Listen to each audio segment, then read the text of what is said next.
इस मसले पर चर्चा के लिए वरिष्ठ पत्रकार जयशंकर गुप्त है। जयशंकर जी नमस्कार। जी नमस्कार।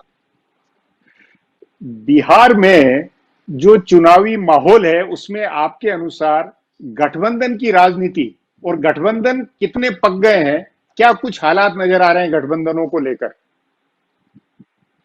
देखिए, जो मौजूदा राजनीतिक परिदृश्य है बिहार का चुनावी, उसमें गठबंधन की राजनीति तो अनिवार्य पिछले कई वर्षों से रही है और इस बार जी भी है। थोड़ा सा सिनारियो बदला हुआ है। जो पिछली बार जो महागठबंधन में नीतीश कुमार और लालू प्रसाद यादव का राजद और कांग्रेस एक साथ थे, तो इस बार जी नीतीश कुमार जी का जनता दल यू जो है वो बीजेपी के साथ चला गया है।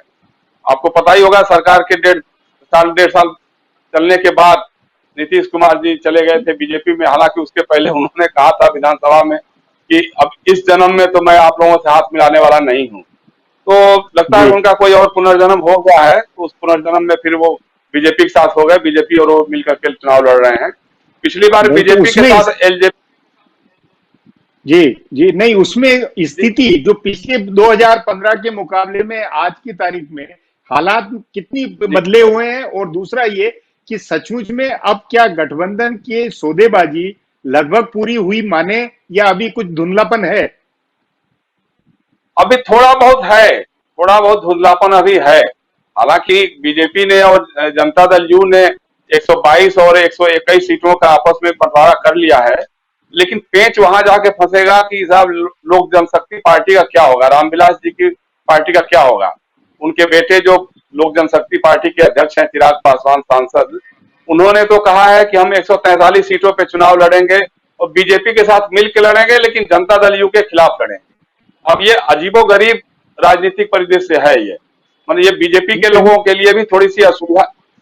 उस नाते एनडीए में ज्यादा धुंधलापन है या यूपीए में?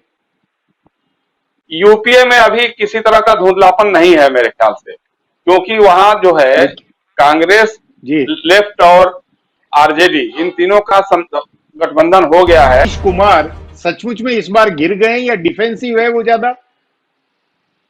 बिल्कुल घिर गए हैं और डिफेंसिव भी हैं। नहीं तो नीतीश कुमार तो कम कहाँ, बहुत बड़े सौदेबाज माने जाते हैं अपने आप में। लेकिन अभी देखिए, सबसे बड़ी बात क्या है कि पिछला 5 साल उनका, 1.5 2 साल तो रहा है आरजेडी के साथ और बाकी का साल जी बीजेपी के साथ रहा है।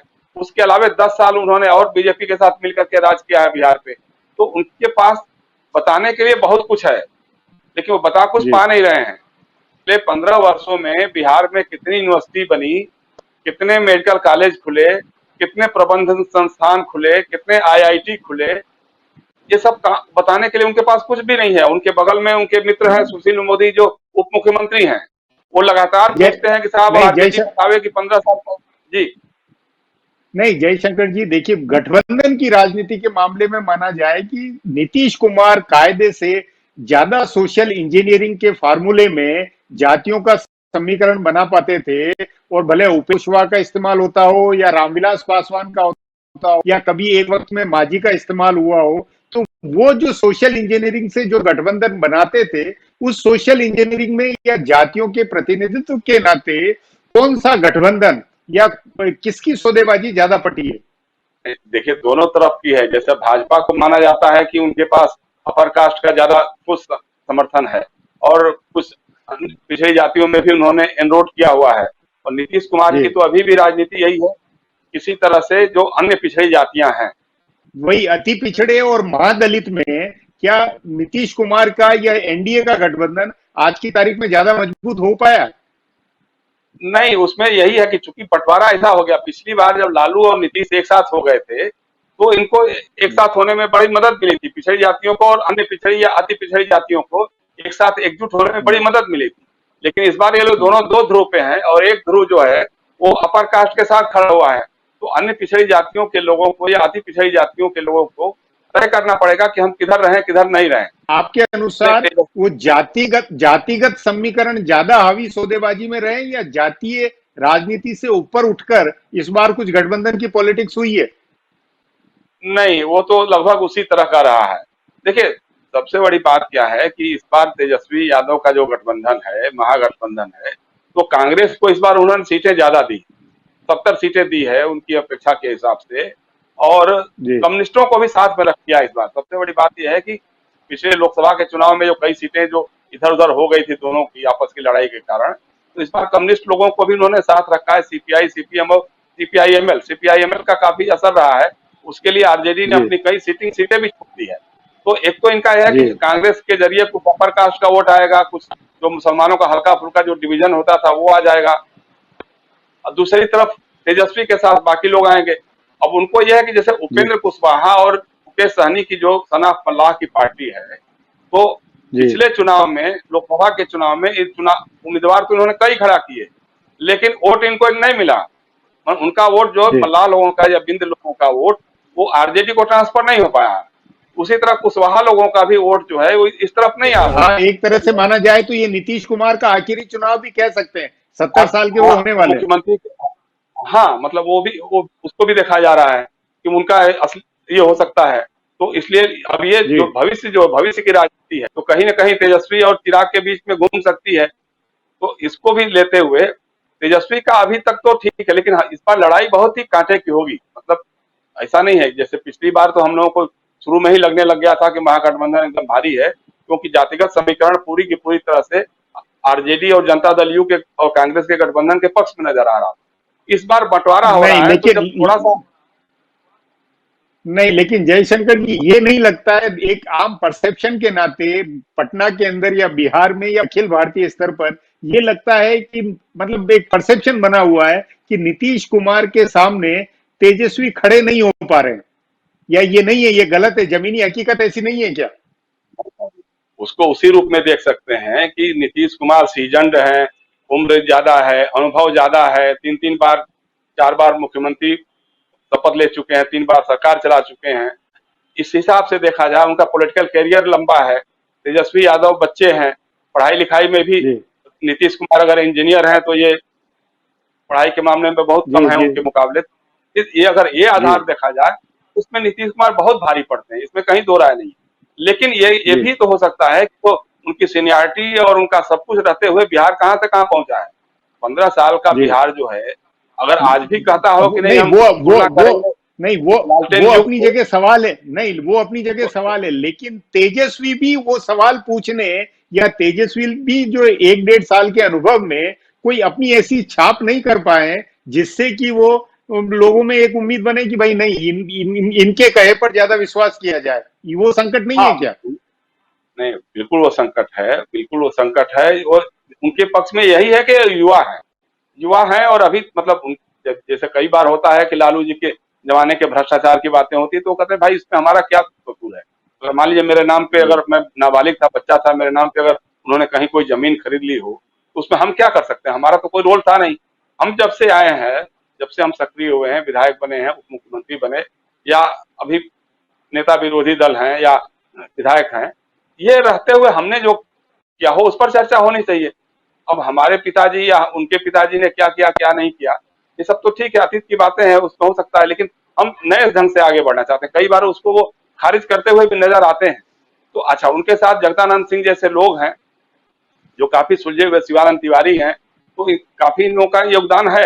अब उसमें तेजस्वी पर यही है कि जो कम उम्र के बच्चों में एक अहंकार और जो ये बढ़ जाता है, अगर वो उस पर काबू पा सके और लोगों को मिला जुला करके लेकर चल सके, तो मुझे लगता है कि भविष्य में अच्छी राजनीति कर सकते हैं। चिराग के साथ भी ऐसा कुल ही है। मिला लेकिन जी हाँ जी, जयशंकर जी, कुल मिलाकर आपका ये मानना है कि जो गठबंधन बने हैं, जो कुछ अभी समीकरण बने हैं, उसमें कांटे की लड़ाई होती हुई आपको लगती है? बिल्कुल बिल्कुल पिछली बार की तरह से नहीं होगा, इस चल बार काफी टफ होगा। चलिए बातचीत को यहीं समाप्त करते हैं। बातचीत के लिए बहुत बहुत धन्यवाद।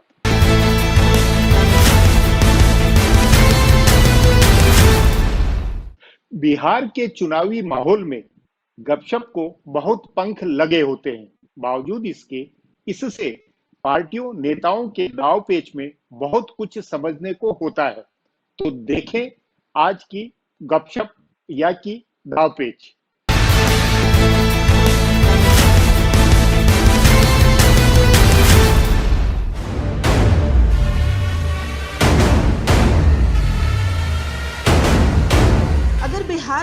भारतीय जनता पार्टी ने ज्यादा सीटों पर लड़ने या अपनी सहयोगी जनता दल यूनाइटेड की संभावना को नुकसान पहुंचाने का दांव चला है, तो मुख्यमंत्री नीतीश कुमार ने भी अपना दांव चल दिया है।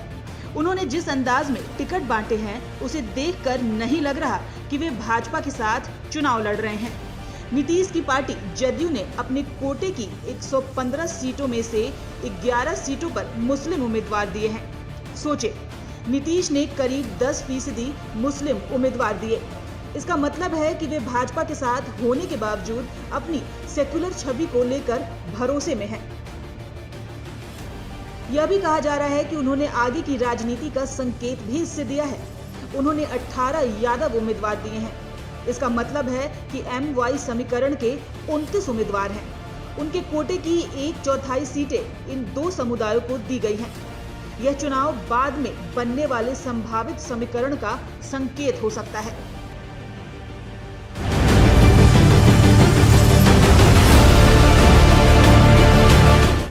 बिहार में सरकार चला रही जनता दल यूनाइटेड के नेता प्रधानमंत्री नरेंद्र मोदी की रैलियों का इंतजार कर रहे हैं। उनको लग रहा है कि प्रधानमंत्री मोदी के भाषणों से ही भाजपा जदयू संबंधों में स्पष्टता आएगी और लोजपा के प्रचार का जवाब मिलेगा। बिहार भाजपा के नेता रोज चिराग पासवान को चेतावनी दे रहे हैं। लोजपा में शामिल होने वाले भाजपा के नेताओं को भी चेतावनी दी जा रही है। बिहार के उप मुख्यमंत्री सुशील कुमार मोदी और प्रदेश अध्यक्ष संजय जायसवाल कई बार कह चुके हैं कि चुनाव में चाहे जिसे जितनी सीटें मिले, पर मुख्यमंत्री नीतीश कुमार ही होंगे। इसके बावजूद भाजपा में टिकट से वंचित रह गए नेताओं के पाला बदलकर लोजपा में जाने और उम्मीदवार बनने का सिलसिला थम नहीं रहा। संघ की पृष्ठभूमि वाले पार्टी के नेता राजेंद्र सिंह और पूर्व विधायक उषा विद्यार्थी ने लोजपा का दामन थाम लिया है और दोनों अपनी अपनी सीटों से चुनाव लड़ेंगे। उन दोनों की सीटें जदयू के खाते में हैं। इस तरह की कहानी कई सीटों पर दोहराई जा रही है। महागठबंधन में कांग्रेस को 70 सीटें मिली हैं। यह हैरान करने वाली बात है कि पिछली बार राजद और जदयू के महागठबंधन में 43 सीट पर लड़ी कांग्रेस को 70 सीटें मिली हैं। महागठबंधन में राजद का 144 सीटों पर लड़ने के लिए तैयार होना हैरान करने वाली बात है। जानकार सूत्रों के मुताबिक कांग्रेस पार्टी ने 70 सीटों की जिद इसलिए पकड़ी थी क्योंकि उसे राजद के ऊपर भरोसा नहीं है। कांग्रेस के एक जानकार नेता का कहना है कि चुनाव के बाद की स्थितियों को लेकर कांग्रेस को राजद पर भरोसा नहीं। कांग्रेस के नेता इधर उधर से हुई इस कानाफूसी पर यकीन कर रहे हैं कि जरूरत पड़ने पर भाजपा को राजद का समर्थन मिल सकता है। कांग्रेस के एक पूर्व प्रदेश अध्यक्ष का कहना है कि जिस तरह से महाराष्ट्र में 2014 के चुनाव के बाद एनसीपी ने भाजपा का साथ दे दिया था, उस तरह से अगर चुनाव के बाद सरकार बनाने के नाम पर भाजपा और जदयू में फूट पड़ती है तो राजद का साथ मिल सकता है भाजपा को। तभी कांग्रेस ने ज्यादा सीट लड़ने की जिद पकड़ी ताकि राजद कम सीटों पर चुनाव लड़ सके। कांग्रेस का आग्रह लेफ्ट को साथ रखने और दूसरी सहयोगी पार्टियों को भी गठबंधन में रखने का था। ऐसा होता तो भले कांग्रेस की कुछ और सीटें कम होती, पर राजद भी कुछ और कम सीटों पर चुनाव लड़ती। राजद की मंशा पर संदेह के साथ साथ कांग्रेस पार्टी की राजनीति राजद को एक दायरे में रखने की भी है। ज्यादा सीटों पर लड़कर कांग्रेस राजद के साए से बाहर निकलने की भी राजनीति कर रही है। दिल्ली से लेकर पटना के वीरचंद पटेल रोड तक की साजिश थ्योरी वालों की कानाफूसी पर यकीन करे तो महागठबंधन का बिखरना अनायास नहीं लगेगा। माना जा रहा है कि भाजपा ने महागठबंधन को तुड़वाने में पर्दे की पीछे की भूमिका निभाई है। हालांकि इस बात की पुष्टि कोई नहीं करेगा कि भाजपा ने यह काम किस रूट से किया। कुछ लोगों का कहना है कि तेजस्वी यादव को ही भाजपा ने सेट किया है।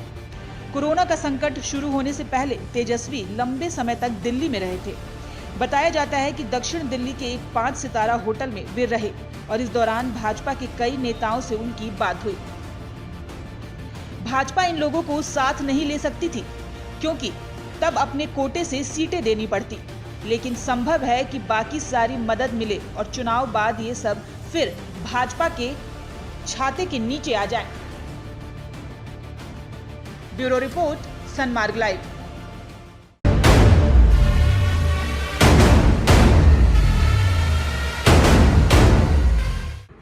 उम्मीद है प्रोग्राम अलग लगा होगा।